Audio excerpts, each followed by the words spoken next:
여러분 살면서 꼴값 하네 라는 말 들어보신 적 있나요? 보통 잘생겼거나 예쁜 얼굴을 갖고 있는 사람이 아니나 다를까 그 얼굴에 맞게 여러 여자 또는 남자를 만나고 다닐 경우에 이런 얘기를 듣게 되죠. 이런 얘기를 한 번도 못 들어보셨다면 항상 바르게만 살아왔거나 아니면 얼굴이 정말 못생겨 그리스 신화에도 제대로 꼴값한 여신이 있습니다. 바로 미의 여신 아프로디테입니다. 그 예쁜 얼굴로 화려한 남성 편력을 벌이는데 문제는 이분이 유부녀였다는 거예요. 남편이 대장장이신 헤파이스토스입니다. 절세 미녀를 아내로 둔 헤파이스토스는 아이러니하게도 그리스 신들 중에서 외모 가지고 제일 많이 씹히는 신입니다. 아주 못생긴 데다가 절름발이였거든요. 근데 이렇게 된 데에는 좀 슬픈 사연이 있습니다. 헤라 여신이 헤파이스토스를 낳았는데 너무 자꾸 못생겨서 올림푸스 산 아래로 던져버렸고 이때 다쳐서 다리를 절게 된 겁니다. 요즘 같으면 헤라는 바로 철창행이죠. 다른 설도 있어요. 제우스와 헤라가 싸움이 났는데 헤파이스토스가 어머니 편을 들자 제우스가 뚜껑 열려서 뻥 차버렸다는 겁니다. 그래서 절름발이가 되었다는 거죠. 이래서 남들 싸움 났을 때는 그냥 팔짱 끼고 구경만 하는 게 제일 좋은 건데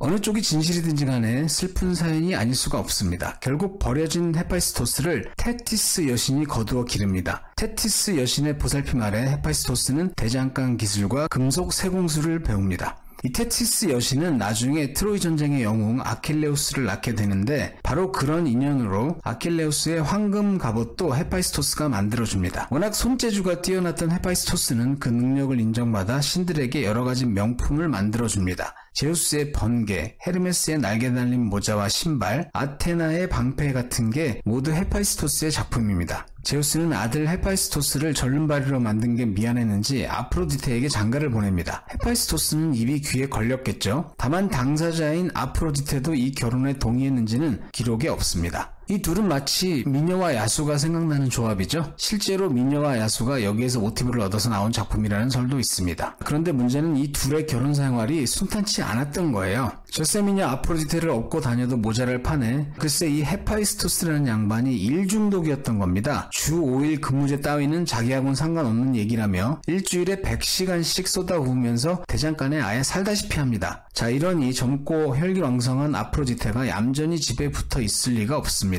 이때 눈에 들어온 게 전쟁의 신 아레스입니다. 아레스 신은 전쟁의 신답게 성질이 불같고 잔인해서 피와 살상을 즐겼습니다. 그래서 그리스 사람들 사이에서 그닥 인기가 없는 신이었어요. 신들마저 은근히 왕따를 시켰습니다. 그러다 보니 아레스는 그리스 신화에서 크게 존재감이 없었어요. 그러다가 자기 이름을 제일 크게 알리게 된 게 아프로디테하고 불륜 저지른 일입니다. 원래 나쁜 남자 스타일에 끌리는 여자들이 있잖아요. 아레스가 성질은 조금 거시기 했는데 얼굴이 잘생기고 몸매가 미끈했거든요. 일밖에 모르는 못생긴 남편을 보며 한숨만 쉬던 아프로디테 눈에 이만한 상대가 없었겠죠. 결국 둘이 눈이 맞아 애정 행각을 벌이기 시작한 겁니다. 여기서 이야기가 한 번 더 꼬이는데요. 이 아레스가 마침 헤파이스토스의 형입니다. 그러니까 제수씨하고 바람이 난 겁니다. 그리스 신화가 워낙 막장이라 이 정도는 사실 별거 아닌 거죠. 아프로디테는 헤파이스토스가 대장간 만 갔다 하면 아레스를 집으로 불러들여서 애정 행각을 벌입니다. 좋은 데 많은데 왜 하필 집에서 그랬는지. 조심성 많은 아레스는 아프로디테를 만날 때마다 알렉트리온이라는 애를 불러다가 문 밖에서 경계를 서게 합니다. 물론 헤파이스토스는 아무것도 모른 채 대장간에서 죽어라고 쇠만 두들기고 있었습니다. 보다 못한 헬리오스가 귀뜸을 해줘야겠다 마음먹습니다. 헬리오스는 태양의 신이었기 때문에 세상에서 벌어지는 일을 다 들여다보고 있었거든요. 헬리오스는 경계 근무 서던 알렉트리온이 마침 졸고 앉아있을 때 집안 현장까지 들어와 두 눈으로 확인을 하고는 그 길로 헤파이스토스에게 달려가 실상을 알립니다.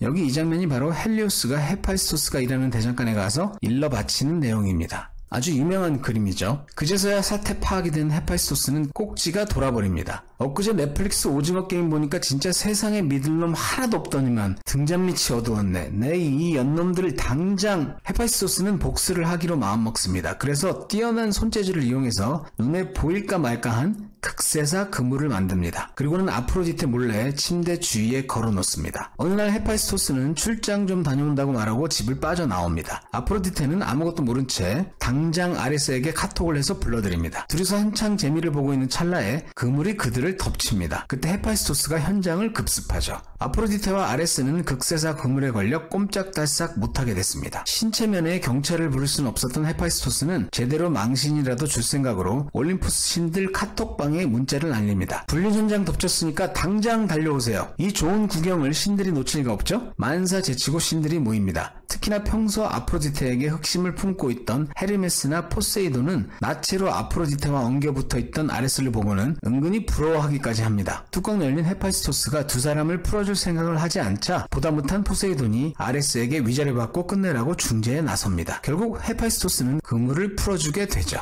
아프로디테의 꿀값은 여기에서 끝이 나진 않습니다. 그건 다음 기회에 말씀드리기로 하고, 아까 경계의 근무를 서던 알렉트리온 있죠? 얘가 그 뒤에 어떻게 되었는지 혹시 궁금해하실 분들이 계실지 모르니 알려드리면, 화가 난 아레스는 알렉트리온을 수탉으로 만들어버립니다. 그래서 그 뒤로 수탉이 새벽에 동이 트기만 하면 그렇게 울어대게 된 겁니다. 자, 재밌게 들으셨다면 구독과 좋아요 부탁드립니다.